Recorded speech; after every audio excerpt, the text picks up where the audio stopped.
Hello दोस्तों, आज जो कहानी मैं आपके लिए लेकर आया हूँ ये आपके हारे हुए माइंडसेट को बिल्कुल बदल कर रख देगी। अगर आप भी ज़िंदगी में कुछ असफलताओं को सामने देखकर हार मान चुके हैं तो उसके लिए ये कहानी आप ज़रूर सुने। अगर आपने भी ऐसी कोई लक्ष्मण रेखा खींच रखी है कि नहीं इसे तो अभी मैं क्रॉस ही नहीं कर पा रहा हूँ, तो आप ये कहानी ज़रूर सुने और जो आपके साथी ऐसा महसूस कर रहे हैं उनके साथ भी शेयर करें। तो होता क्या है दोस्तों कि एक बार एक समुद्री जीव विज्ञानी जो होता है वो एक शोध करना चाहता है इसी माइंडसेट के ऊपर कि कैसे जानवर भी एक लिमिट के बाद में कैसे हार मान लेते हैं। तो वो क्या करता है कि एक बड़े से टैंक में एक शार्क को डालता है और थोड़ी देर के बाद में उसमें कुछ और मछलियाँ डाल देता है।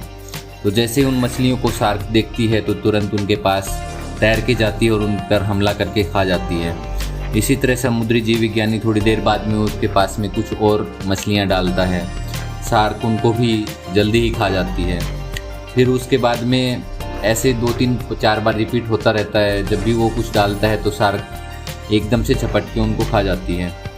तो इन सब को देखने के बाद में समुद्री जीव विज्ञानी जो होता है वो क्या करता है कि कांच, बड़ा सा कांच जो उनके बीच में रख देता है जो पारदर्शी होता है, और उसमें 2 डिवाइडेशन हो जाते हैं। एक तरफ वो शार्क है और दूसरी तरफ वो जो मछलियाँ उसको खाने के लिए डाल रहा था उनको रख देता है। शार्क पहले की तरह अभी भी उन्हीं मछलियों के ऊपर हमला करती है, लेकिन जो बीच में पारदर्शी कांच है उसको वो क्रॉस करके उनकी तरफ नहीं जा पाती है। ऐसे वो बार बार हिम्मत करके कोशिश करती है, उस कांच के टुकड़े पे ज़ोरदार हमले करती है, लेकिन वो जो मछलियाँ हैं जिनको वो खाने की कोशिश कर रही है उन तक वो पहुँच नहीं पाती है।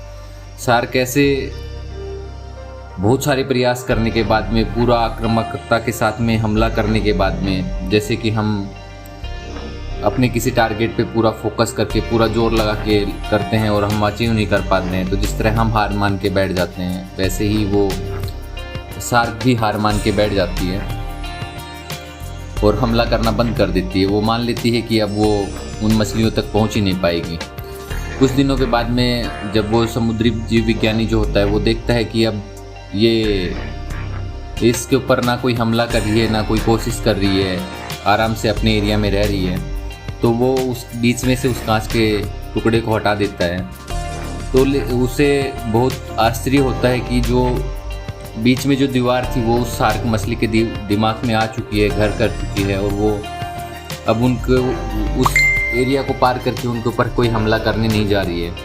तो इस कहानी से हमें ये सीख मिलती है कि जीवन में असफलता का सामना करते करते कई बार हम अंदर से टूट जाते हैं और हार मान लेते हैं। हम सोच लेते हैं कि अब चाहे कितनी भी कोशिश कर लें, सफलता हासिल करना अभी हमारे लिए मुश्किल है, हम नहीं हासिल कर पाएंगे। उसके बाद हम कभी कोशिश ही नहीं करते हैं, जबकि सफलता प्राप्ति के लिए हमें लगातार कोशिश करना बहुत ज़रूरी होता है। परिस्थितियाँ जो होती हैं वो हमारी बदलती रहती हैं। आज हम किस हाल में हैं, कल हाल बदल सकता है अगर हम ऐसे ही निरंतर प्रयास जारी रखें। इसी तरह अपनी जो अतीत की, जो अपने बीते हुए आपका जो कल है उसकी असफलता जो होती है उसको अपने दिमाग में हावी ना होने दें और पूरी लगन, पूरी मेहनत के साथ में अपनी कोशिश को जारी रखें और सफलता को हासिल करें।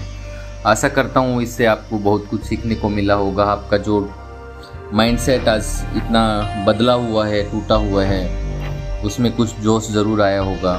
तो इस वीडियो को अपने ऐसे दोस्तों के साथ भी शेयर करें और चैनल को सब्सक्राइब ज़रूर करना ना भूलें।